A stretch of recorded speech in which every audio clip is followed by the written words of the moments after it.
আসসালামু আলাইকুম ওয়া রাহমাতুল্লাহি ওয়া বারাকাতুহু। আজি এটা মই ভিডিঅ' ভাবা নাছিলো যে ভিডিঅ'টো বনাম, কিন্তু এতিয়া ভিডিঅ'টো বনাইছো কিহৰ কাৰণে? মানুহৰ কাৰণে।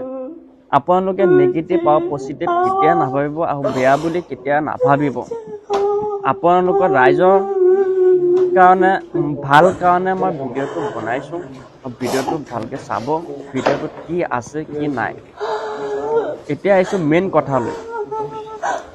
আমাৰ ইণ্ডিয়াৰ পৰা বহুত মাইকী মানুহ ছোৱালীবোৰৰ কুৱেইট, ডুবাই বহুত ইত্যাদি জেগাত যাব বিচাৰে। এই ভিডিঅ'টো চাই কিনে আপোনালোকে ভাবিব, তাত যোৱাৰ পিছত ঘৰত যিটো ভাল ঘৰ আছে সেইটো ঘৰত কাম কাজ কৰি কোনো অসুবিধা নাই। কিছুমান দালালৰ হাতত যদি পৰি যায়